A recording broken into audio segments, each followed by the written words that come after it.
Welcome to my channel. I'm truly grateful that you're here today. Whether you're walking through the early steps of learning English or feeling stuck somewhere along the way, this episode is for you. But before we dive into our conversation, I'd really appreciate it if you could subscribe, hit the like button, and share this episode with your friends, especially those who are also learning English. You never know whose journey you might be supporting with a simple click. Now, let's step into today's honest and important dialogue. Miss Elena, may I speak frankly for a moment? Of course, James. You know my door is always open. What's on your mind? I've been struggling. Deeply. I study almost every day. I follow every rule I'm taught. I listen to podcasts. I read articles. I even talk to myself in English sometimes. But still, when I try to express myself with others, the words disappear. My mind goes blank. I feel like I'm failing. James, thank you for opening up with such honesty. What you're describing is not failure. It's the weight of genuine effort meeting the natural resistance of growth. And I want you to hear this very clearly. The fact that you're frustrated is proof that you care. You're not indifferent. You're not passive. You are fighting. And that fight is where transformation begins. But shouldn't I be better by now? I've put in so much time. It's been months, even years. Yet sometimes I still struggle to form a correct sentence. I mispronounce words I thought I had mastered. People look confused when I speak. It makes me question everything. Let me tell you something important, James. Fluency is not a straight path. It's more like a spiral. You revisit the same topics again and again, each time at a slightly deeper level. That's how true mastery works. Even native speakers make grammar mistakes. They pause, they search for words.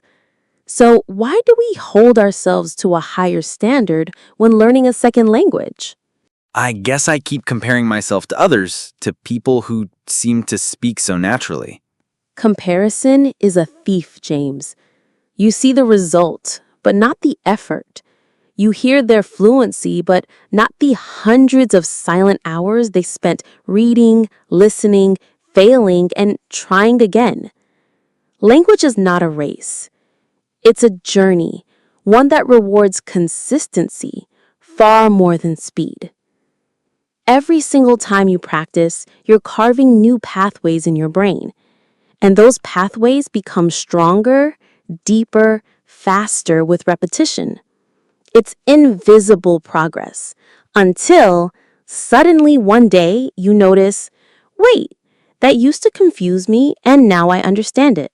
But I'm tired of memorizing vocabulary only to forget it a week later. And grammar, the rules twist in my mind.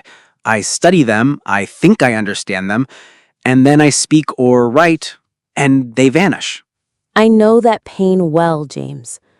Vocabulary and grammar are like seeds.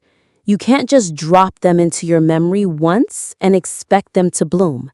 They need revisiting, repetition, use.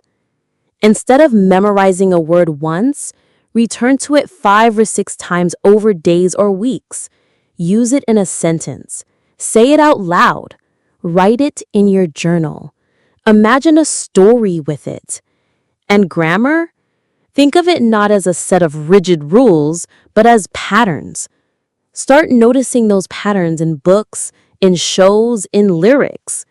Internalize them. You see, the problem isn't that your brain is weak, it's that you're trying to learn like a robot, and you're not a robot. You're human. You need emotion, context, and repetition. So, I should stop using flashcards? Not necessarily. Flashcards can be helpful, but they should be a small piece of a bigger puzzle. Real learning happens when you connect the words to real emotions, to real conversations. What if instead of just reviewing the word disappointed, you wrote about a time when you felt it? Or instead of memorizing nevertheless, you tried using it in a story. The more personal the word becomes, the more unforgettable it is. What about speaking practice? I barely get a chance. I'm afraid of speaking in front of others. I feel judged, like people are waiting for me to mess up. James, the only way to silence that fear is to walk right through it. You don't wait until you're fearless to speak. You speak despite the fear. And that's how confidence is born. Find a partner, even one. Practice every week. Start with small, safe conversations.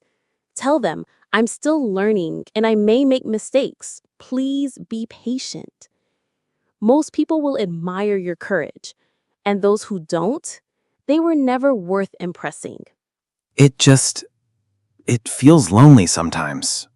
Like I'm the only one struggling. You are absolutely not alone.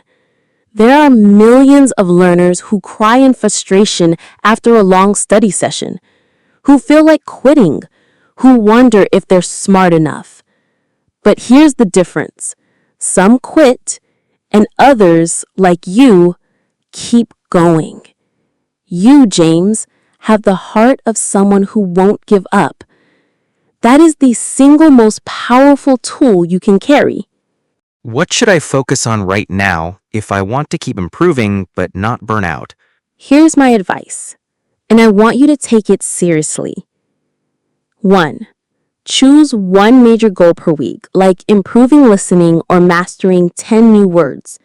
That's it. Focus. 2. Read something you love, stories, blogs, even quotes. Let English bring you joy, not just pressure. 3. Speak to yourself in the mirror for 5 minutes a day. It may feel silly, but it works. 4. Track your progress weekly, not daily. Look back every Sunday and write what you improved. 5. Forgive yourself. Every mistake is part of your learning. Not one of them is wasted. That's more helpful than you know, Miss Alina. I don't think I've ever heard it explained this way. That's because most people try to teach language like a checklist. But English isn't a box to tick. It's a new skin you grow into. It takes time, care, repetition, and belief. And you, James, you're already growing. You just haven't seen how tall you've become yet. Thank you. Truly. This gave me something I didn't know I needed. Peace and hope. And that, my dear student, is what makes all the difference. Hope keeps the fire alive when progress seems far away. Keep learning, keep speaking, keep falling forward. You're doing beautifully.